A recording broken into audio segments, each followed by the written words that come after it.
各位教育同工，各位關心孩子成長嘅家長，大家好，又嚟到新一集嘅將放進教育上，我係 Dicky 校長。喺呢個頻道，我會透過分享唔同嘅好書同理念，結合我多年喺小學推動 AI 教育、STEAM 發展、數據化學與教以及教師專業發展嘅經驗，同大家一齊為我哋嘅教育思維進行系統升級。你有冇發現一個現象？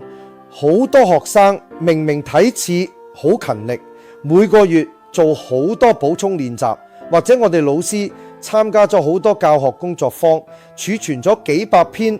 覺得有用嘅教學文章，但係過咗1年半載，學生嘅成績冇突破，老師嘅教學效能好似亦都冇實質改變。你可能會懷疑係咪而家嘅細路記憶力變差咗，或者係我哋嘅大腦退化咗。今日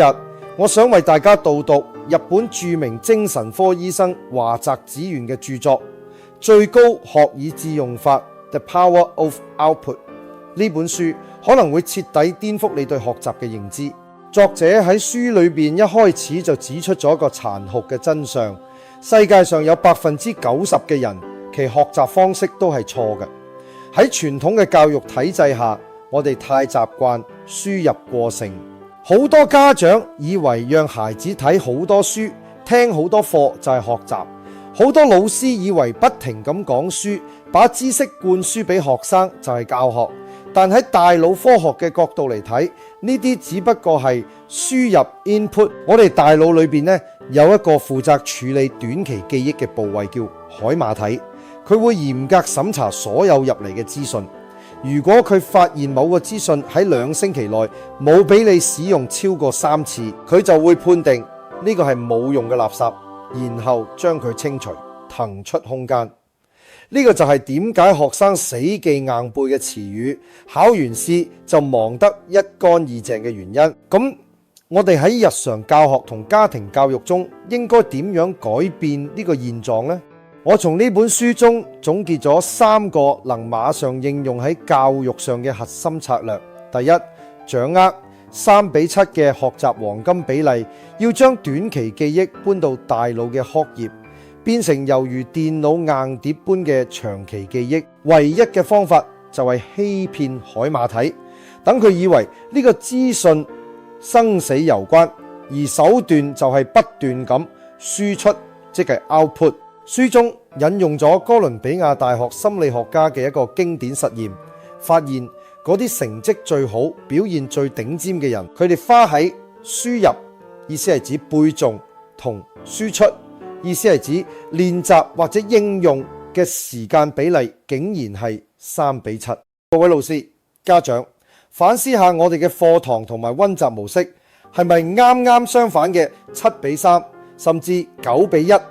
喺未來嘅 STEAM 課程或跨學科學習中，我極力主張老師要減少單向講課嘅時間。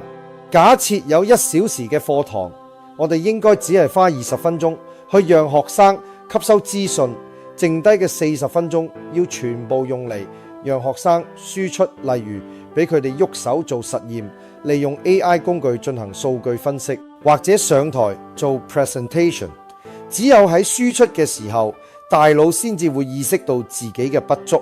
產生原來我根本唔記得嘅察覺，從而提升學習效能。第二，啟動運動性記憶與教人嘅終極輸出法。好多性格內向嘅學生可能不習慣演講，但其實最簡單、原始又最有效嘅輸出方法就係開口講同喐手寫。當我哋用眼睛睇書嘅時候，大腦嘅感覺記憶好容易流失，但係當我哋開口講嘢或者動手寫字嘅時候，會動用大腦嘅運動皮質。一旦變成運動性記憶，就好似學會咗踩單車咁，隔咗10年亦都唔會忘記。而且書入邊提到一個普林斯頓大學嘅研究，用手寫筆記嘅學生成績普遍好過用電腦打字嘅學生，因為手寫嘅速度迫使大腦必須先消化、濃縮再寫落嚟。呢個過程能夠啟動大腦嘅網狀活化系統，讓大腦覺得呢個資訊非常重要。我強烈建議家長們，當孩子睇完一本書或學完一個新概念，唔好淨係問佢明唔明，而係叫佢花幾分鐘講述一次大意俾你聽。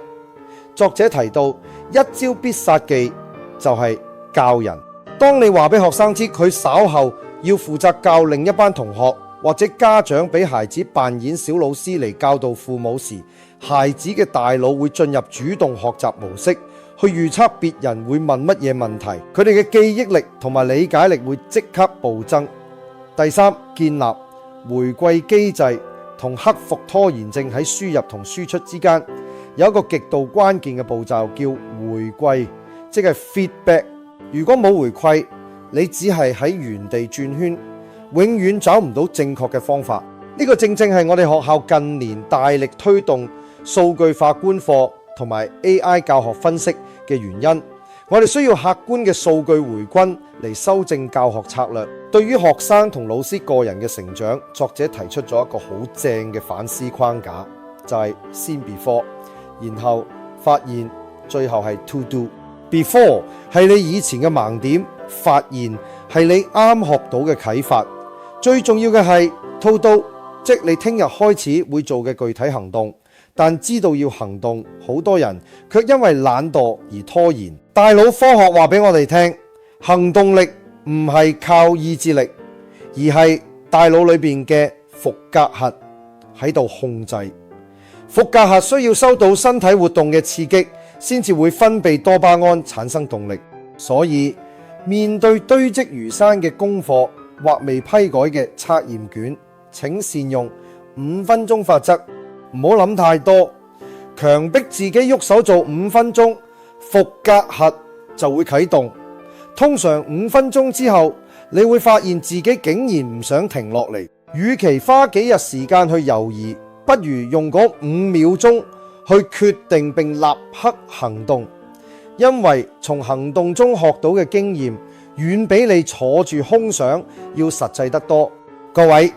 作者樺澤紫源喺書中有一句非常震撼嘅金句：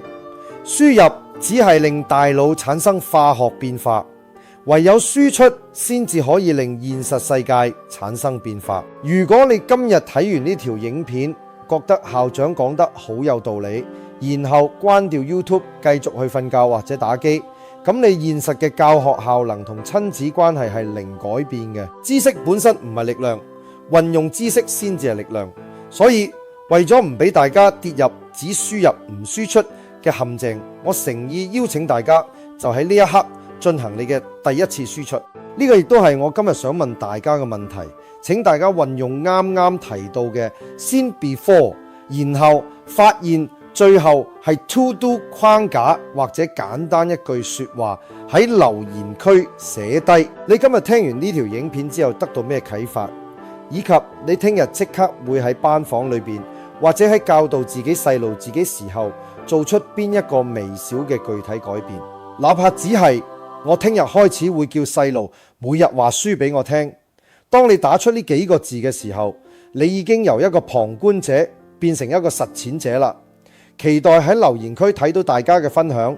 我會親自閱讀。如果你覺得今日嘅內容對你嘅教學或者育兒有幫助，請你俾呢條影片一個 like comment， 分享你嘅睇法，把影片 share 俾身邊仲喺度用死記硬背方法學習嘅老師同工同家長朋友，並且 subscribe 訂閱我嘅頻道，打開小鈴鐺。我哋下集再一齊探討更多教育新思維。再見。